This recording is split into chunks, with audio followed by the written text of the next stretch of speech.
18 August 1945 তাইহুক বিমান দুর্ঘটনা। সরকারি হিসাব অনুযায়ী এই দিনেই শেষ হয়ে গিয়েছিল নেতাজি সুভাষচন্দ্র বসুর জীবন। তবে ৭৯ বছর পার হওয়ার পরও এই প্রশ্নের কোনো সঠিক উত্তর পাওয়া যায়নি। নেতাজি সত্যিই মারা গিয়েছিলেন কিনা, নাকি তিনি কোনো নতুন রূপে বেঁচেছিলেন। 1970-এর দশকে উত্তরপ্রদেশের ফৈজাবাদে আবির্ভূত হন এক রহস্যময় সন্ন্যাসী, যাকে স্থানীয়রা ভগবানজি বা গুমনামি বাবা নামে ডাকতেন। তিনি কখনো মুখ দেখাননি, কথা বলতেন শুধুমাত্র হাতের লেখা নোটের মাধ্যমে। কিন্তু যাদের সঙ্গে তার সংস্পর্শ হয়েছিল তারা এক বিষয়ে নিশ্চিত ছিলেন, তার জ্ঞান, বক্তৃতার ভঙ্গি এবং আভিজাত্য সাধারণ মানুষের নয়। তিনি থাকতেন একটি ছোট ঘরে। তিনি চলে যাওয়ার পর সেই ঘর থেকেই যা উদ্ধার করা হলো তা ইতিহাসবিদদের মনে বহু প্রশ্ন সৃষ্টি করেছে।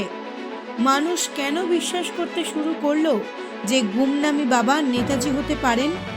বাবার ব্যক্তিগত সংগ্রহে পাওয়া গিয়েছিল এমন কিছু জিনিস যা চরমভাবে চাঞ্চল্য সৃষ্টি করেছিল। গুমনামি বাবার কাছে জার্মানি ও রাশিয়ার কিছু বিরল পত্রিকা ও খবরের কাগজের কাটিং পাওয়া গিয়েছিল, যা সাধারণ মানুষের কাছে থাকার কথা নয়। তার ব্যবহৃত গোল্ডেন রিমের একটি চশমা নেতাজির চশমার সঙ্গে মিল পেয়েছিল বলে দাবি করা হয়। হাতের লেখার ক্ষেত্রেও গুমনামি বাবার নোট ও নেতাজির লেখার মধ্যে সাদৃশ্যের কথা বলেন কয়েকজন গ্রাফোলজি বিশেষজ্ঞ। এছাড়া নেতাজির কয়েকজন ঘনিষ্ঠ সহযোগীর সঙ্গে গুমনামি বাবার যোগাযোগ ছিল, যা সন্দেহকে আরও বাড়ায়। তবে এই থিওরিকে উড়িয়ে দেওয়ার মতো যুক্তিও কম নয়। বাবার দাঁত ও অন্যান্য নমুনা ডিএনএ পরীক্ষার জন্য পাঠানো হয়েছিল, কিন্তু নমুনার রিপোর্ট চূড়ান্ত সিদ্ধান্তে পৌঁছতে পারেনি। এছাড়াও নেতাজিকে নিয়ে ভারত সরকার নিযুক্ত মুখার্জি কমিশন বহু তথ্য যাচাই করার পর জানিয়েছিলেন গুমনামি বাবা এবং নেতাজি একই ব্যক্তি নন।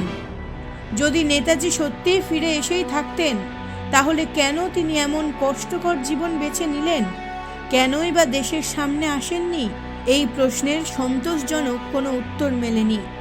এইভাবে প্রমাণ এবং বিতর্ক একে অপরের মুখোমুখি দাঁড়িয়ে আছে। নেতাজি সুভাষচন্দ্র বসুর অন্তর্ধান রহস্য আজও অমীমাংসিত। গুমনামি বাবা সত্যিই নেতাজি ছিলেন কিনা তা হয়তো কোনোদিন নিশ্চিতভাবে জানা যাবে না। তবে এক বিষয় স্পষ্ট, এক বাঙালি হিরোর প্রতি দেশের ভালোবাসা এত গভীর যে মানুষ আজও বিশ্বাস করতে চায় নেতাজি কোনো না কোনোভাবে বেঁচে আছেন, হয়তো এক ছদ্মবেশে। এই রহস্য ও বিতর্ক আমাদের ইতিহাসের একটি অংশ, যা প্রজন্মের পর প্রজন্ম প্রশ্ন তুলতে থাকবে।